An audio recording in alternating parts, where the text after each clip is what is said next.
Le soleil matinal filtrait à travers les rideaux de l'appartement-terrasse de Victoria Sterling alors qu'elle fixait l'élégante invitation de mariage qui la hantait depuis des semaines. Jonathan Marcus, son ex-fiancé depuis 3 ans, épousait son assistante personnelle lors de ce que les pages mondaines appelaient le mariage de la décennie. À 36 ans, Victoria avait transformé Sterling Communications, d'une petite agence de relations publiques, en un empire médiatique. Son succès était légendaire, sa réputation redoutable. Mais debout dans son pyjama de soie, tenant cette invitation, elle se sentait comme la jeune femme vulnérable de 25 ans qui avait cru à un amour éternel avec le mauvais homme. « Tu dois y aller », lui avait dit son assistante la veille. « Si tu ne te montres pas, ils penseront que tu es amère. » La presse s'en donnera à cœur joie. Victoria savait qu'elle avait raison. Dans son monde d'affaires à enjeux élevés et de positionnement social, les apparences comptaient presque autant que les rapports trimestriels. Elle devait entrer à ce mariage la tête haute, de préférence avec quelqu'un d'impressionnant à son bras. C'est alors qu'elle se souvint de Michael. Elle avait rencontré Michael Rodriguez 3 semaines plus tôt dans les circonstances les plus inattendues. Sa voiture était tombée en panne dans un quartier populaire après une réunion de sensibilisation communautaire. En attendant son chauffeur, elle avait observé un homme apprendre à sa jeune fille à faire du vélo dans le petit parc d'en face. La petite fille, peut-être 6 ans, avec des boucles brunes qui rebondissaient sous son casque, était tombée 2 fois. Chaque fois, l'homme s'était agenouillé à ses côtés avec une patience infinie, vérifiant les égratignures, offrant des encouragements, sans jamais montrer la moindre trace de frustration. « C'est bon, Isabella », avait-il dit d'une voix qui portait à la fois force et douceur. « Tu te souviens de ce dont nous avons parlé ? Parfois on tombe, mais on se relève toujours. C'est comme ça qu'on apprend à voler. » Quelque chose dans ce moment avait profondément frappé Victoria. Lorsque son chauffeur était finalement arrivé, elle s'était retrouvée à poser des questions sur le centre communautaire local, à s'informer sur leur programme parascolaire, et à finir d'une manière ou d'une autre par une conversation avec l'homme du parc. Michael, 38 ans, était un ancien architecte qui avait quitté son poste en entreprise 2 ans auparavant lorsque son ex-femme les avait abandonnés. Maintenant, il occupait plusieurs emplois à temps partiel, petits travaux, construction le week-end, soutien scolaire le soir, tout ce qu'il fallait pour subvenir aux besoins d'Isabella tout en étant présent pour les moments qui comptaient le plus. La conversation avait été brève, mais Victoria était repartie avec sa carte de visite et un sentiment étrange qu'elle ne pouvait pas nommer. Lorsque le désespoir concernant le mariage l'avait frappé, son numéro avait été le premier qu'elle avait composé. « J'ai une proposition inhabituelle », avait-elle dit quand il avait répondu, essayant de garder sa voix professionnelle. J'ai besoin d'un cavalier pour un mariage ce samedi. C'est une nécessité professionnelle, et je suis prête à vous dédommager équitablement pour votre temps.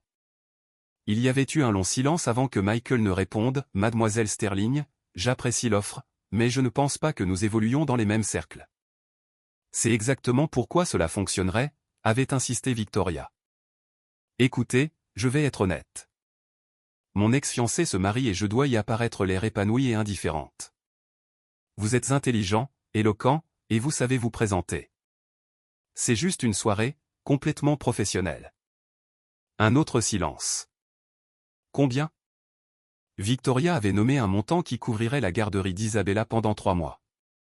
Michael avait accepté. Maintenant, à l'approche du samedi soir, Victoria se sentait plus nerveuse qu'elle ne l'avait imaginé. Elle avait envoyé Michael chez sa styliste personnelle et avait fait arranger un smoking qui le transformait de bricoleur en homme d'envergure. Quand il était arrivé à son appartement, elle le reconnaissait à peine.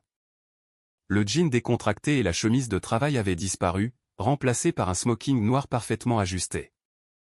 Ses cheveux bruns étaient coiffés, mais montraient toujours cette légère ondulation qui dénotait un homme qui travaillait de ses mains. Il y avait quelque chose de presque magnétique dans la confiance qu'il dégageait, non pas l'arrogance polie à laquelle elle était habituée dans son cercle social, mais quelque chose de plus profond et de plus authentique. « Vous êtes magnifique », dit-il simplement quand elle apparut dans sa robe de soirée bleu marine, et la sincérité de sa voix la prit au dépourvu. Le mariage avait lieu au prestigieux Thornfield Estate, un domaine qui criait la vieille fortune des prestiges sociaux. Alors que leur voiture s'engageait dans l'allée circulaire, Victoria sentit son estomac se nouer d'une anxiété familière.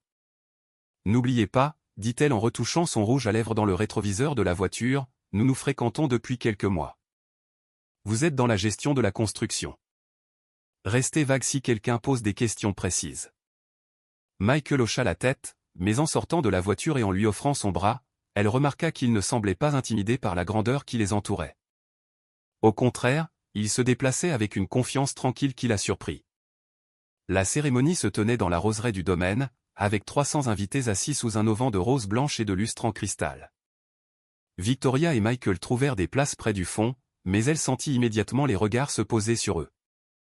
Les murmures commencèrent presque aussitôt. « Qui est-ce avec Victoria Sterling ? Il est beau, mais je ne le reconnais pas. Il doit venir d'une autre ville. » Jonathan était rayonnant dans son smoking sur mesure, tout sourire alors que sa jeune mariée descendait l'allée dans une robe qui coûtait plus que ce que la plupart des gens gagnaient en un an. Victoria observait avec un calme maîtrisé, déterminée à ne laisser aucune émotion transparaître sur son visage. Mais au fur et à mesure que la cérémonie avançait, elle se surprit à jeter des coups d'œil à Michael. Il observait les événements avec un intérêt sincère, sans jugement ni malaise. Lorsque la mariée trébucha légèrement sur sa robe, Victoria le vit se pencher instinctivement comme pour l'aider, bien qu'il fût trop loin pour faire quoi que ce soit. Pendant la réception, la façade soigneusement construite de Victoria commença à se fissurer.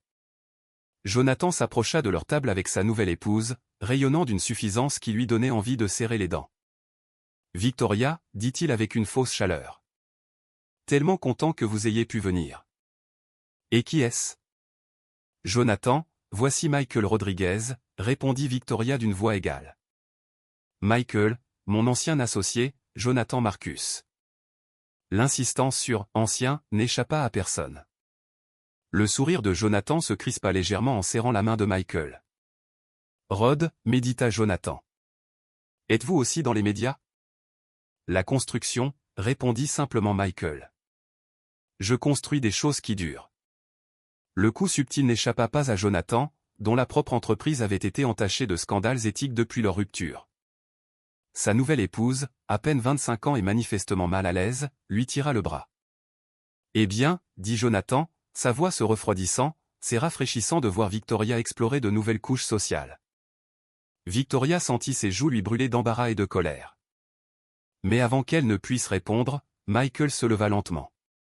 À sa taille normale, il était imposant, et quelque chose dans son attitude commandait l'attention. Vous savez, dit Michael, sa voix calme mais avec une pointe de fermeté, dans mon domaine, j'ai appris que les fondations les plus solides sont bâties sur le respect et l'intégrité. On dirait que certaines personnes n'apprennent jamais cette leçon. Le visage de Jonathan rougit, mais avant qu'il ne puisse répondre, Michael continua, « Victoria, voulez-vous danser ?» Alors qu'il se dirigeait vers la piste de danse, Victoria tremblait d'un mélange d'humiliation et de gratitude. « Je suis désolée, » murmura-t-elle alors que Michael la serrait dans ses bras. Il a toujours été cruel, mais Y mêlé était impardonnable. Il ne te définit pas, dit Michael doucement, la guidant dans une valse lente qui la surprit par son élégance. Et il ne définit certainement pas ta valeur. Quelque chose dans sa voix la fit lever les yeux vers les siens, et ce qu'elle y vit était une compréhension plus profonde que ce qu'elle attendait de leur arrangement professionnel.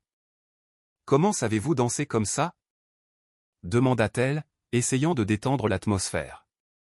Michael sourit, et pour la première fois ce soir-là, son sourire atteignit ses yeux. « Ma fille a insisté pour que j'apprenne. Elle a des opinions très arrêtées sur ce qui fait un gentleman. Isabella semble être une petite fille remarquable. Elle est tout, dit simplement Michael. Quand sa mère est partie, j'ai cru que mon monde s'effondrait. Mais Isabella m'a appris que parfois, perdre ce que l'on croit vouloir fait de la place pour ce dont on a réellement besoin. » Victoria sentit les larmes lui monter aux yeux. Il y avait quelque chose dans ces mots qui résonnait avec une douleur qu'elle portait depuis 3 ans. Au fur et à mesure que la soirée avançait, Victoria se retrouva à apprécier sincèrement la compagnie de Michael. Il était intelligent sans être condescendant, confiant sans être arrogant. Lorsque ses associés s'approchaient de leur table, il tenait son rang dans les conversations sur des sujets allant de l'urbanisme au développement économique. Mais ce furent les petits gestes qui la bouleversèrent complètement, la façon dont il se levait quand une femme s'approchait de leur table, comment il se souvenait de sa préférence pour l'eau pétillante et s'assurait que son verre était toujours plein, la façon protectrice dont il plaçait sa main dans le bas de son dos quand il traversait la foule. Tard dans la soirée, alors qu'ils étaient assis sur la terrasse du domaine, surplombant les jardins, Victoria se retrouva à confier à Michael des choses qu'elle n'avait jamais dites à personne, la solitude du succès, la pression de toujours paraître parfaite, À quel point la trahison de Jonathan l'avait amenée à remettre en question tout ce qu'elle croyait savoir sur l'amour et la confiance. Il m'a trompé avec elle, dit-elle doucement, désignant la piste de danse où Jonathan faisait virevolter sa nouvelle épouse sous les lustres.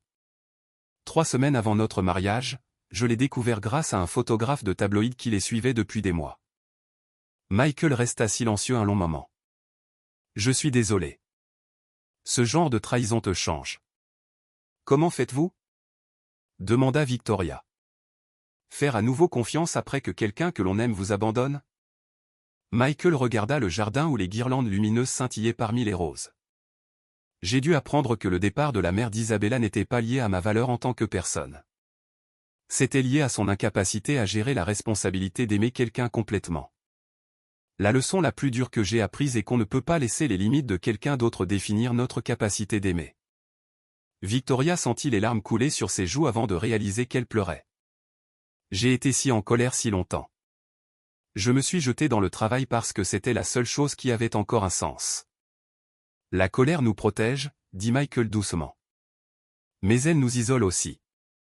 Isabella me l'a appris. Comment? Michael sourit doucement. Elle a été furieuse contre sa mère pendant la première année. Elle ne voulait pas en parler, ne regardait pas les photos.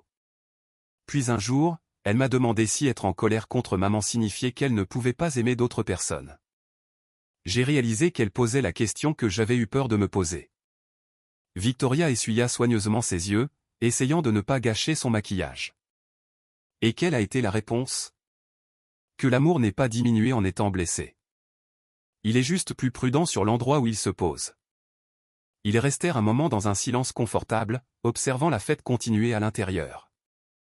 Victoria sentit quelque chose bouger dans sa poitrine, comme de la glace qui commençait à fondre après un long hiver. « Puis-je te demander quelque chose ?» dit-elle finalement. « Bien sûr. Pourquoi as-tu accepté cela? L'argent n'a pas pu être la seule raison. » Michael resta silencieux si longtemps que Victoria pensa qu'il ne répondrait pas. Quand il parla finalement, sa voix était pensive. « Il y a 3 semaines, je t'ai observé à cette réunion du centre communautaire. Tu es resté après que tout le monde soit parti, posant de vraies questions sur les programmes pour enfants, prenant des notes comme si leurs réponses comptaient vraiment. La plupart des gens à ta place auraient écrit un chèque et seraient partis. » Il se tourna pour la regarder directement. « Mais tu es resté. Tu as écouté. Et quand ce petit garçon a renversé du jus sur ton tailleur de créateur, tu n'as pas scié. Tu l'as aidé à nettoyer et lui a dit que les accidents arrivent à tout le monde. » Victoria se souvenait de ce moment. Marcus, 8 ans, avait été mortifié. Mais elle avait vu sa propre maladresse d'enfant dans son embarras. J'ai réalisé alors que peut-être tu n'étais pas si différente du reste d'entre nous que ta réputation ne le suggérait, continua Michael. Quand tu as appelé pour ce soir, j'ai pensé que peut-être quelqu'un qui comprenait ce que c'était d'être jugé sur les apparences pourrait aussi comprendre les deuxièmes chances. Victoria sentit son souffle se couper. Des deuxièmes chances? Je n'ai pas eu de rendez-vous depuis le départ de la mère d'Isabella.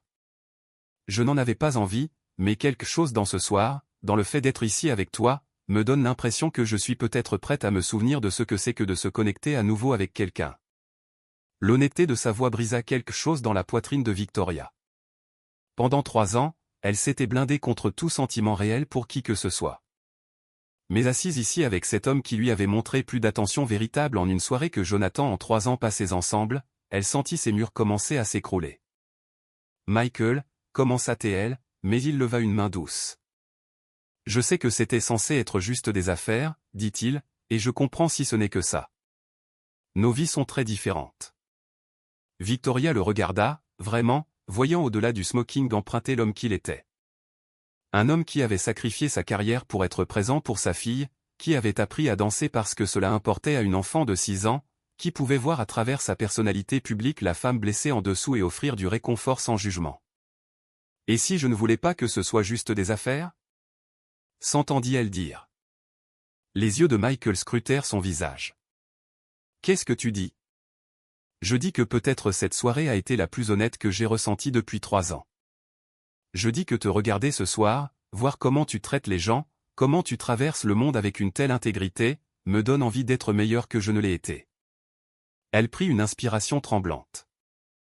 Je dis que je crois que j'aimerais rencontrer Isabella si tu étais d'accord pour nous présenter. Le sourire de Michael fut comme un lever de soleil après la plus longue nuit. Elle aimerait ça.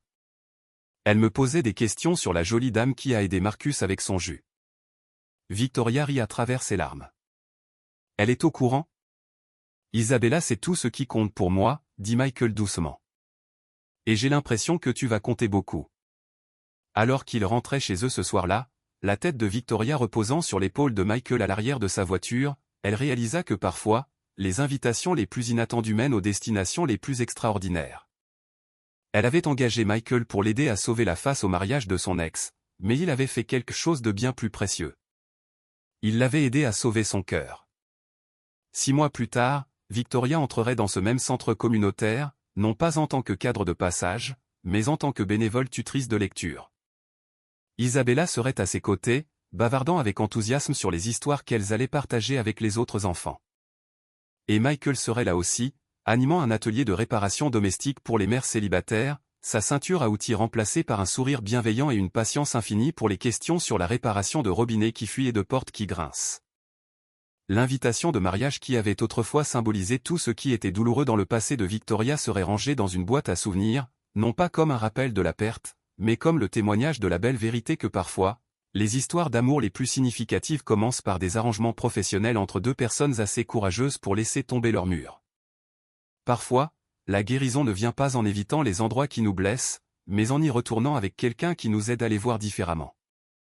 Et parfois, le cadeau le plus profond que nous puissions offrir à quelqu'un n'est pas la perfection, mais le courage d'être suffisamment vulnérable pour laisser l'amour nous trouver là où nous sommes.